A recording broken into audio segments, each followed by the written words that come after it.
1992 কিন্তু বাবরি মসজিদের জায়গায় বাবরি মসজিদ তৈরি হয়নি, সেখানে রাম মন্দির তৈরি হয়েছে।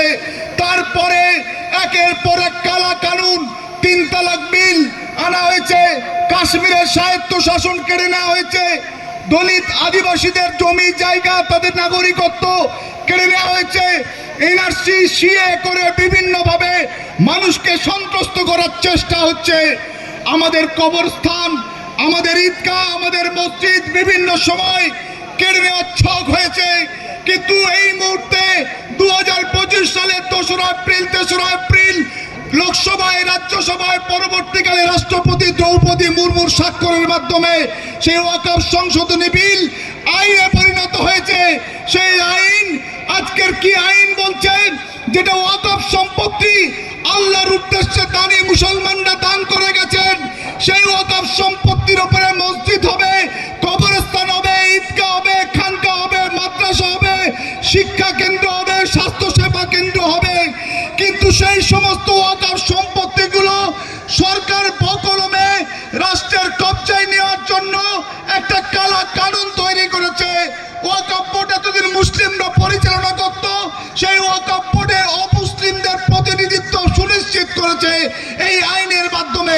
সামগ্রিকভাবে এই যে মুসলমানদের যে ওয়াকফ সম্পত্তি, যে ভারতবর্ষের প্রতিরক্ষা রেলের পরে সবচেয়ে বেশি সম্পত্তি, কয়েক লক্ষ সম্পত্তি রয়েছে এই ভারতবর্ষে, কয়েক লক্ষ, প্রায় কোটির কাছাকাছি সম্পত্তি।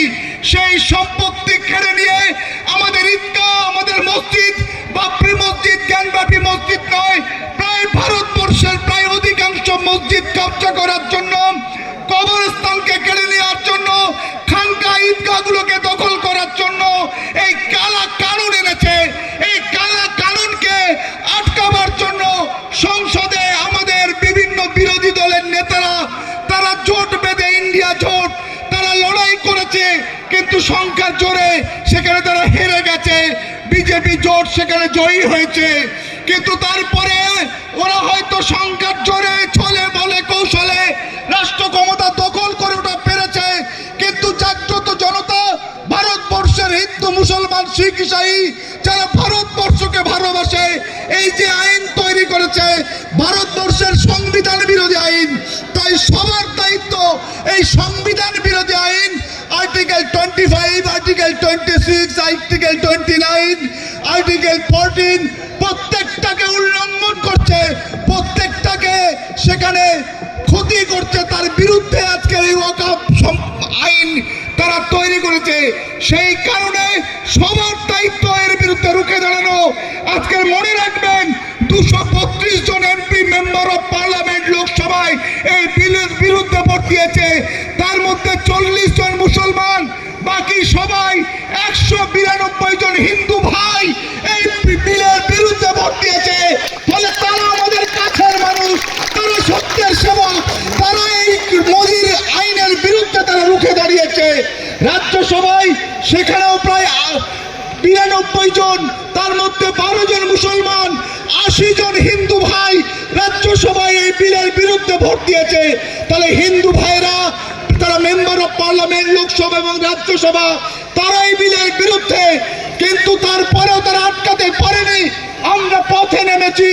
আমরা মনে করি আমাদের ভারতবর্ষের সংবিধান, ভারতবর্ষের আইন আমাদের সেই গণতান্ত্রিক অধিকার দিয়েছে। গণতান্ত্রিকভাবে আমরা আন্দোলন করব, গণতান্ত্রিকভাবে আমরা প্রতিবাদ করব, এবং এমন গণতান্ত্রিক আন্দোলনের মধ্য দিয়ে আমরা এই মোদী সরকারকে বিল প্রত্যাহারে বাধ্য করব। যেমন কৃষকরা কৃষি বিল প্রত্যাহারের জন্য তারা 1 বছরেরও বেশি সময় আজকে দিল্লির উপকণ্ঠে রাজপথে পড়ে থেকে তারা মোদী সরকারকে মাথা হেট করে বিল প্রত্যাহারে বাধ্য করেছিল। ঠিক সেখানে অল্প কয়েক হাজার মানুষ আজকের এই পশ্চিমবঙ্গে, এই ভারতবর্ষে প্রায় সব মিলিয়ে প্রায় 25 কোটি মুসলিম, এবং আজকের বিরোধীরা, আজকের বিজেপি ক্ষমতায় এসছে, ক্ষমতায় আছে, তাদের 36% জনসমর্থন নিয়ে 64% মানুষ সেটা ভারতবর্ষের, তারাই বিজেপির বিরুদ্ধে তারা রয়েছে। সেই মানুষদেরকে আমাদের কাছে নিতে হবে, বসে নিতে হবে। সেই হৃদয়, সেই মন, সেই মনন, সেই কথা, সেই ভাবনা, সেই বোধ, সেই চেতনা আমাদের প্রত্যেকের মধ্যে থাকতে হবে। আমরা এমন কথা বলবো না, এমন কাজ করব না, এমন আচরণ করব না, এমন স্লোগান তুলব না, এমন ঝান্ডা ব্যবহার করব না যাতে আমার হিন্দু ভাই আমার থেকে সরে যায়, তারা ভুল বোঝে। এই বুঝি শুভেন্দু যেটা চাইছে মেরুকরণ, বিভাজন, হিন্দু মুসলমান, সেটা হলে আমরা কিন্তু পরে আর আমরা এখানে দাঁড়াবার জায়গা পাবো না। বিজেপি আরএসএস যদি পশ্চিমবঙ্গে ক্ষমতায় আসে, তাই আমরা এমন কথা এমন কাজ করব না যাতে বিজেপি আরএসএস আরো বেশি জায়গা পেয়ে যায়, আরো বেশি মেরুকরণের সুযোগ পায়। আজকের